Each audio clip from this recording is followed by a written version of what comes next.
All right, welcome, ladies. We got a nice group here all together. We're excited to welcome you. We have tonight for our mentorship call. We have Ashley Trierweiler. I had to practice her name multiple times before we jumped on the call. It is not said how it's spelled, so Trierweiler is how you say her name. And she is a native Californian. She played her college ball. She actually played at two different universities, so maybe we can hear about the different experiences she had at those universities. But she played her for 4 years of undergrad at Santa Clara University in California, and then a grad school year at Grand Canyon University in Arizona. She was an outfielder mainly at Santa Clara, but then she also might be able to share about this switch to first base at GCU. So that's kind of a fun transition. She was an All American in college, which is a pretty big deal. And right now she is a professional and she's playing with the New York Rise and having that great experience.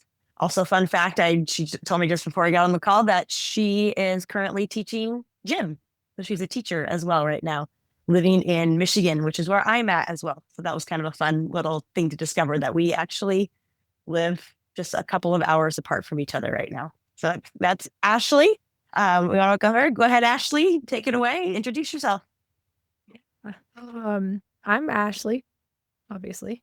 Um, Played again at Santa Clara for 4 years and then got the chance to transfer for my fifth year at Grand Canyon because of the whole COVID situation. I know you guys are really young, so you might not remember a ton about that and school and stuff, but that was a big part of my softball career and situation was having that kind of happen in the middle of my freshman year. So not a great way to start out a college career by any means, but yeah, and then now playing professionally, gonna start my second season in June, which is super exciting. Um, but yeah, I guess just to start, I'd say one of the most important aspects of my softball career and just my life in general is the fact that I am a Christian and I believe in Jesus Christ and he is the savior of my life and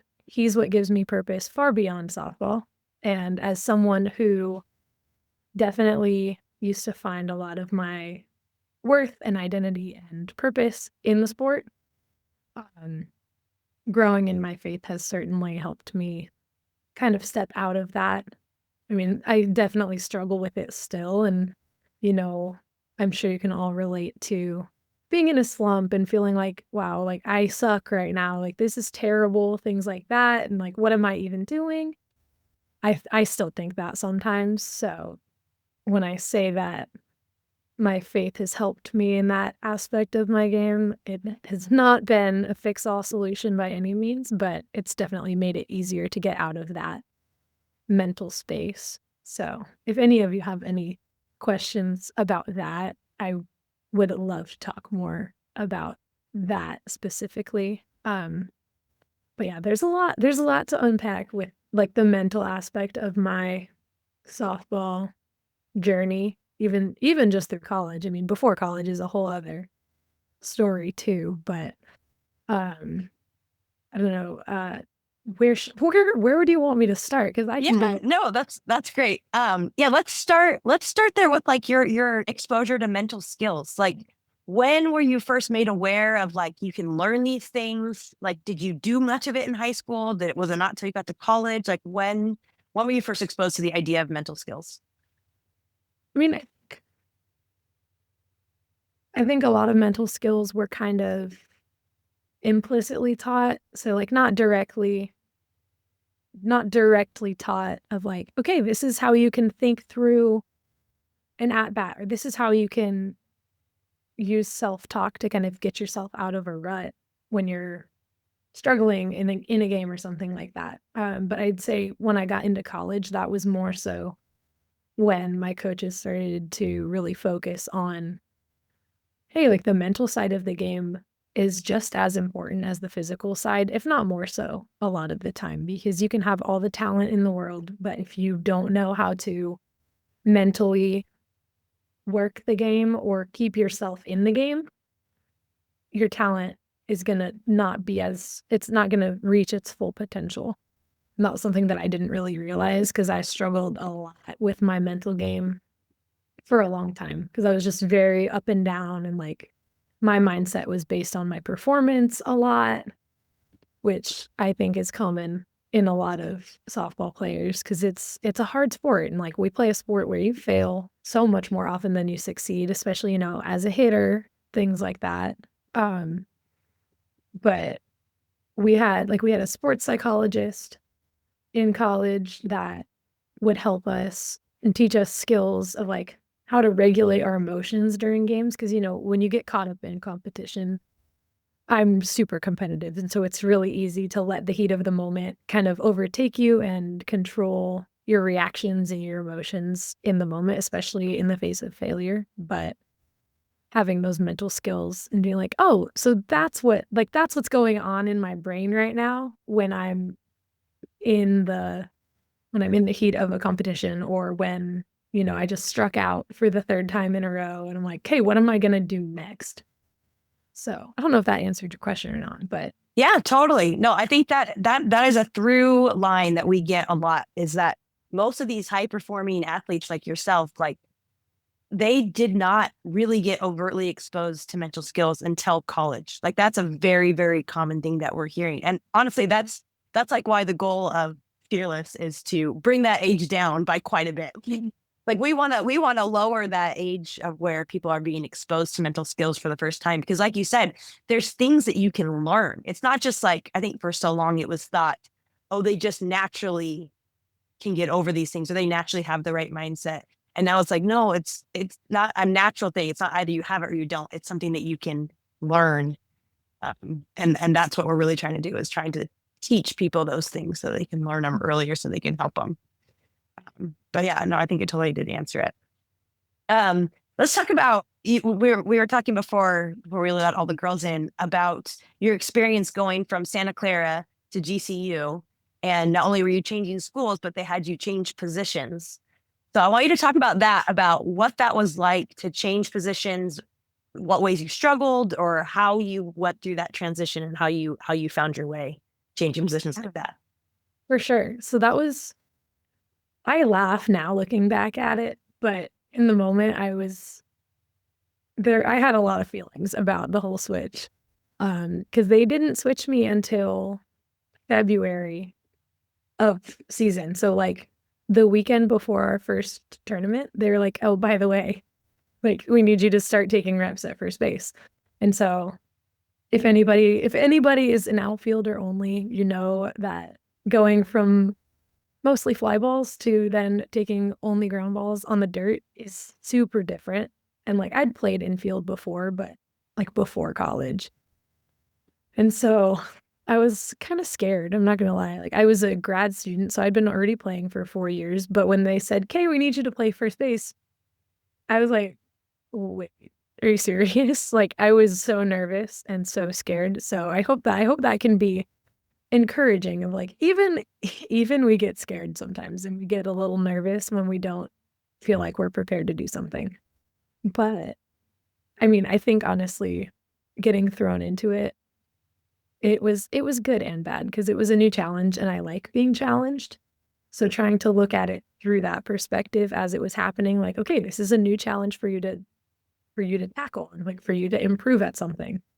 Because as you get older, it becomes harder and harder to find new things in the game to learn. And so obviously a new position was a brand new situation for me. And I tried to embrace the challenge. And that kind of kept me from losing my mind because it was rough at first. Like fielding ground balls, it's hard. It is hard. It's one of the harder parts of the game. Um, and so there were a lot of like, it was a lot of that emotional roller coaster of like, dang it, I just like missed a third ground ball in a row. Or at practice when they just hit me reps, like rep after rep after rep, and I still couldn't get it right. Like I still have beef with backhands. I'm not gonna lie. Like it's a challenge, but I'd say like the transition was difficult, but it was worth it in the end, because if I wouldn't have had that experience playing at first base, I don't think I would have ended up on my pro team, because that's what I ended up playing the majority of the time for the Rise. So looking back at it now, I can say I am glad that it happened. But if you would have asked me as it was happening, I wouldn't have been super happy about it, because I wasn't. But that's part of being a good teammate and being a good team player, is you go where you're needed, even if it's not necessarily what you want to be doing. But at when you're at that level, like being being part of the lineup is great, no matter which way you look at it. So that was the mindset that I tried to have going into that. But it was by no means a perfect experience mentally. But it was Yeah. What did help you though? So you talk about mentally. Did you have like mantras that you were saying over and over to yourself, or did you have like a routine that helped you feel more comfortable, or what were you doing to approach that? a good question. At first, I really didn't have that mantra or routine, because it was so brand new. But I relied a lot on my teammates and my coaches to support me, and for like, hey, like, to remind me that, okay, like, even though you are a high level performer and you are a great player, like, this is still brand new. We don't expect you to be perfect, because I don't know how many of you have ever been perfect in the sport of softball, but I know that I have not. Well, and that's what I was expecting of myself. And so having people that I knew cared about me to remind me, hey, you don't have to be perfect. Like, we don't expect you to make every play, to catch, like, to field every ground ball perfectly. And having that definitely got me into a better mindset of like, okay, what am I doing? Am I giving it my best effort? Am I controlling what I can control? That was a good shift for me, was shifting from I have to do all of this perfectly to, as long as I'm controlling what I can control, the outcome will be what it is. And most of the time, when we're doing the little things right and we're controlling what we can control, the outcome will typically be in our favor. But obviously, there's a lot in softball that you can't control, and that's part of the fun of the game too. So Yeah. Spoiler alert too, it's a part of life. There's lots of things you can't control in all of life, not just softball. But yeah, I think that's awesome. That's great advice to control the things you can control and focus on those things. Um, awesome. Thanks for sharing all that. I think we will go ahead and open it up to you girls that are here on the call with us. It's either you're welcome to unmute if you'd like to ask a question, or if you want to put it in the chat, we can start going through those. What questions do you guys have for Ashley? What do you want to ask her about life as a pro or life as a college athlete? I see Clara's got her hand up. Clara, do you want to unmute and go ahead and ask your question? What's your why? that is a great first question, Clara. My why is my faith. Like, Jesus and God, that is my why, because he's the one that gave me the ability to play softball in the first place, and gave me just like the upbringing that I had and the support from my parents that I had from a really young age to be able to practice and play and get to this high level, health and safety and all of that. And just he's orchestrated everything in my life up until this point, and he's going to keep doing so. And so if I can be used by the Lord in this sport for however long I get to play still, like that is why I still play. That, and I love the competition. Like, aside from that, like, I love competing and I love just sports and games in general. So, little side note on that one. That's awesome. Andy, you got your hand up. What's your favorite Bible verse? That is a great question. My sister's name is Andy too. That's awesome. That's awesome. Had to throw that out there. Gosh, every time I get asked that question, every single Bible verse leaves my brain. But I would say there's so many Psalms that I literally prayed through before games over this last season, because, like, honestly, mentally, with the whole first base transition and all of that, like, it was hard for me. I had a lot of like doubt and a lot of just like pressure on myself that wasn't really productive. But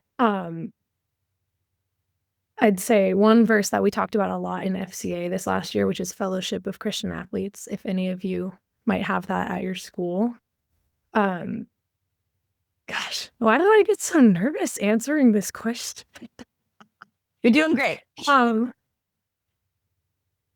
But we talked a lot about Psalm 119, 105, and I'm going to read it so that I don't butcher it. But your word is a lamp for my feet, a light on my path. And so, obviously, softball's not in the Bible, right? Like, it's not in the Bible. And so, it's something that is a gift from God. And so, when we face things, or when I face things in the game that I'm like, why can't I hit this pitch right now? Or why can't I get on base? Or why can't I field a ground ball? Like all of that, bringing that to the Lord and trying to view that and the mental part through just the lens of his word and what the Bible says about anxiety and worry and our purpose as people and as Christians and as athletes and whatever we're doing. Like, for me, his word is going to tell me how I should react in situations and how I can use my faith to overcome trials and how I can use trials to improve my faith and my mental game and to just grow the strength of my, if that makes sense.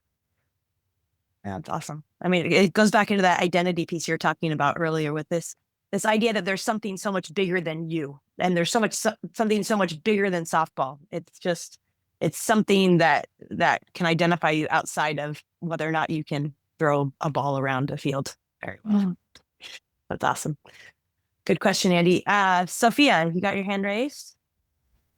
If you use any breathing techniques, which ones are your favorite?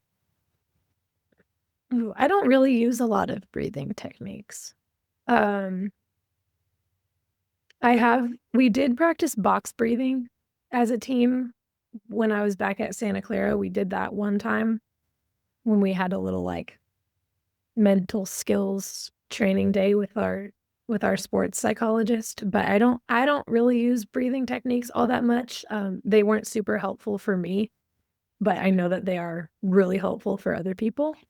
So I would have to talk to some of my old teammates who did use those more often to get you a better answer. But I know that I have tried box breathing every now and again. But other than that, the breathing techniques aren't my go-to.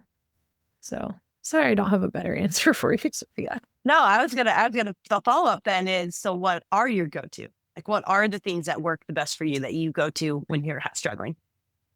I mean, I pray basically the whole game. If I'm in the outfield, I'm just talking to myself and talking to the Lord out loud. If I'm at first base, it's more in my head, but like just praying and bringing whatever it is that I'm feeling in that moment before God, like that helps me a lot because it kind of grounds me. And if I'm frustrated and I start ranting about it, I'm like, I can kind of check myself and kind of feel that conviction from God during prayer where I'm like, oh, I shouldn't really, like, I can be frustrated, but that's not that big of a deal. Like, we're going to move forward from it, if that makes sense. Yeah. So that kind of is then a hybrid between like grounding and self-talk, maybe somewhere in there. Yeah. Yeah. Nice.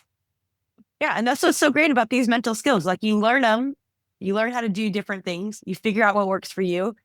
If you need to mix and match, go for it. If you need to smash them together, go for it. If you need to like come up with your own take on breathing or self-talk or, whatever, like, that's what's so great about these.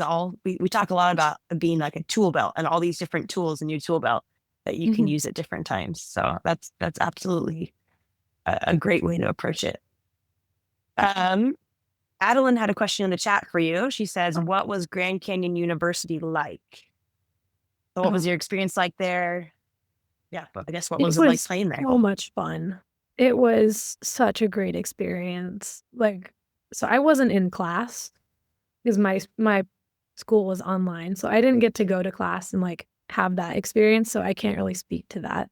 But softball wise and just socially, it was so awesome because GCU is a Christian school, and so they have a lot of faith-based activities. But even outside of that, like the basketball games are so fun to go to, and like the sporting events are really awesome. And it's such a good community. And playing wise, my team at Santa Clara, we struggled a lot because we had a new coaching staff my freshman year, and so we were all, and then COVID happened, and we were all kind of still just learning each other, and we had the talent, but it was really hard for us to put together wins. But going to Grand Canyon, it was the complete opposite, where like we had so many wins, and we played a lot of games. I think we finished the season 50-10 last year, which is a lot of games, and it's There's a lot of games. but just going there and being able to finish my college career on such a high, like being part of such a competitive team, like we beat some ranked teams, and those were huge, and we went to regionals, which was amazing. And so I'd say that overall experience was it was phenomenal. And of course, like there were still challenges, but in the grand scheme of things, like it was so awesome. What else do you guys got? I think Sophia has another question. Go for it, Sophia. Who's your role model, or when you were younger and like first starting softball, who'd you look up to? My mom, definitely. She played softball when she was in college, and like her and my dad, are just a super athletic family, and like my siblings were always in sports too, and so but I think my mom is she's an awesome lady, and just even outside of a sports context, like she's the most supportive person that I know and that I have in my life, and like I know that I wouldn't be the player that I am or the person that I am today if I didn't have my mom. So I think she's my role model for sure. Softball wise though, I didn't really watch a lot of softball when I was young. I'm not gonna lie, like when I was 11, 12, 13, I wasn't watching college softball that much. That wasn't until later in high school. But Natasha Watley was always so fun to watch because she's just such a great athlete and such a great player. And Haley McClenny, when I started getting more toward the recruiting process and seeing her at the end of her college career and in the pros and stuff, she was always super fun to watch too. Other than that, though, I don't really have any like softball role models. There's some players now that I play with, and I'm like, you're awesome, and like, please teach me everything you know about this game because they've been playing it for longer than I have. But yeah. Good question. All right, we're getting short on time, but what else? Here we go. Adeline has another question. When did you become a Christian? So, like, what does your faith journey look like? Yeah, so I grew up in church. So we were, going to VBS and stuff and going to church on Sundays and youth group and all those things. But I think I didn't really personalize my faith until the end of high school, but really through college. Because I had a lot of anxiety in high school and in the beginning of college. And so really leaning into my faith during those times, like that's when I really started to know who God was and to get to know him on a personal level. So that I think that was when it really shifted for me. And so I've been a Christian my whole life, but really knowing and experiencing the love of God, that was more toward the end of high school and then through college and now for sure.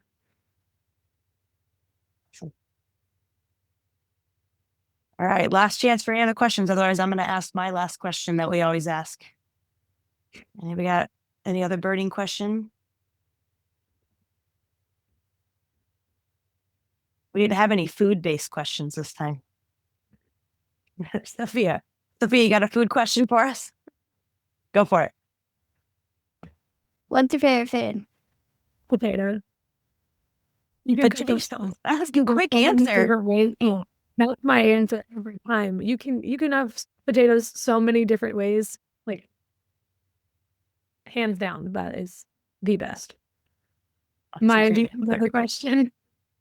Yeah, Maya, go for it. What's your favorite type of ice cream? Oh, that's a really good question. I generally like chocolate ice cream, but there's an ice cream shop in my town that makes really good like cherry brownie chocolate chip ice cream, and it is so good. So I'd say those two. Answer. All right. Well, I'll go ahead and finish up with the question that we really like to ask people. So these girls are, anywhere 10, 11, 12, 14, 16, maybe. So these are younger girls. If you could go back in time to when you were these girls' ages, what advice would you give your former self? If you could go back to their age, what would you tell yourself? I think I would tell myself that the journey is going to be hard and there's going to be a lot of challenges, but it's going to be worth it. Because I think, when you're a young player, you have your eyes set on like, oh, I want to play at this school and I want to go here and I want to do this and have this career.